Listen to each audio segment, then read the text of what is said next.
व्यक्ति उम्र का हवाला देकर के नीतीश कुमार जी पर तंज कसे तो यह बहुत ही आपत्तिजनक है, बहुत ही गलत है। कुर्था से अरवल से यात्रा की शुरुआत कर रहे हैं। यही इलाका है मगध का इलाका और फिर उसके बाद शाहाबाद का इलाका, जहां एनडीए के लिए अनुकूल परिणाम, अपेक्षा के हिसाब से परिणाम लोकसभा चुनाव में नहीं आया था।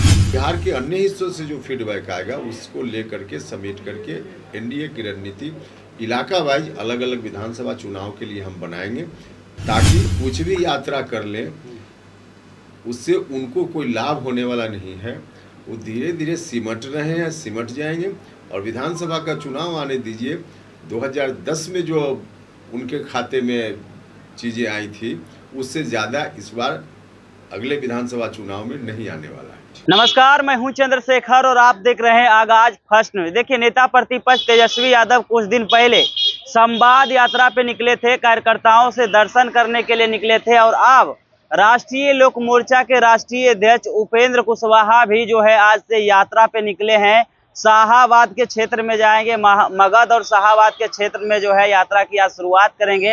उससे पहले क्या कुछ कह रहे हैं उपेंद्र कुशवाहा, पहले आप सुनिए। जिसकी शुरुआत हम आज ही से कर रहे हैं।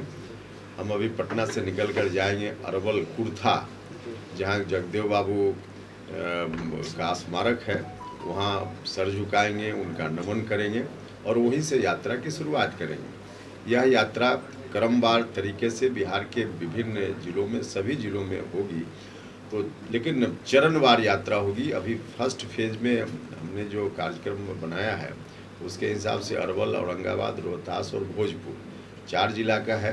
फिर दशहरा के बाद करेंगे, बीच में 2 और भी पर्व त्यौहार है।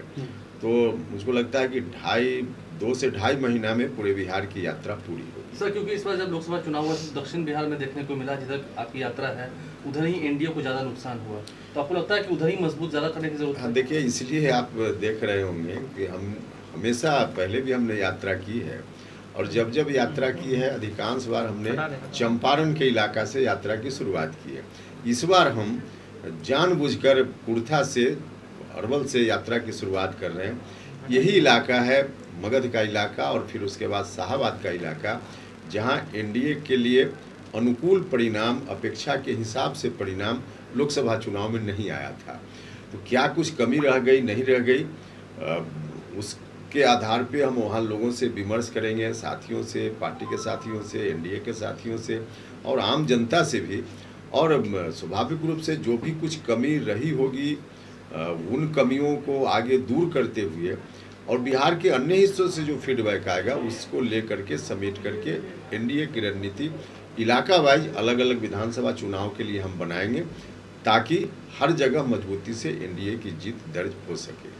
आप भी यात्रा कर रहे हैं, तेजस्वी यादव भी यात्रा कर रहे हैं, वो भी अपने संगठन को मजबूत कर रहे हैं, अगले साल चुनाव होना है। देखिए, अब स्वाभाविक रूप से विपक्ष के लोग हैं तो कुछ तो करते हुए उनको दिखना चाहिए, इसलिए कर रहे हैं। लेकिन उनको भी मालूम है 2020 में कुछ अलग तरीके के फैक्टर थे जिसके चलते उस समय उनको उतनी सीटें आ गई। इस बार वैसा कोई फैक्टर नहीं है, तो कुछ भी यात्रा कर लें उससे उनको कोई लाभ होने वाला नहीं है।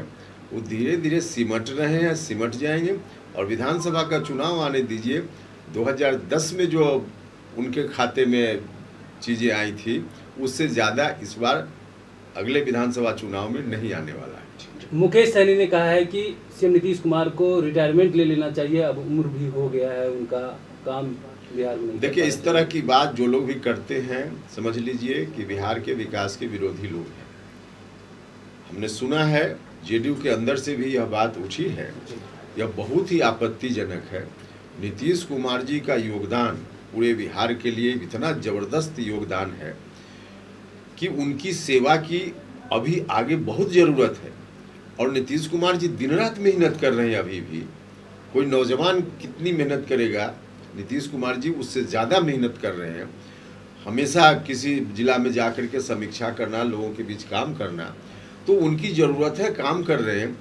अगली बार विधानसभा चुनाव के माध्यम से एक बार उनके ऊपर फिर से दायित्व आए तो बिहार कहां से कहां पहुंच जाएगा। तो अब इसके बावजूद कोई व्यक्ति उम्र का हवाला देकर के नीतीश कुमार जी पर तंज कसे तो यह बहुत ही आपत्तिजनक है, बहुत ही गलत है। इस तरह की बात चाहे जेडीयू के अंदर से उठे या बाहर से उठे, कहीं से इसको मुनासिब नहीं कहा जा सकता। उपेंद्र कुशवाहा ये बात नहीं मानते हैं, मतलब बहुत लोग विपक्ष के लोग हो या आपके लोग हो कहते हैं कि नीतीश कुमार थक गए हैं, हार गए हैं, आप नहीं मानते? बिल्कुल नहीं। उम्र तो एक स्वाभाविक प्रक्रिया है, किसी की भी उम्र बढ़ती है, वो एक अलग विषय है। लेकिन उम्र से नीतीश कुमार जी के ऊपर कोई काम करने में कोई असर हो गया हो, रोज देख रहे हैं हम लोग ना, 24 घंटा अभी भी काम कर रहे हैं नीतीश कुमार जी, लोगों के बीच जा रहे हैं, जिला में जा रहे हैं, सरकारी काम कर रहे हैं, पार्टी का काम कर रहे हैं, और तब उनके बारे में इस तरह की बात। नीतीश कुमार जी का एक लंबा अनुभव है काम करने का। अभी सरकार दिल्ली में, पटना में एक तरह की सरकार है, इसके चलते भी आगे मौका नीतीश कुमार जी को मिले तो बिहार का विकास और तेज गति से होगा।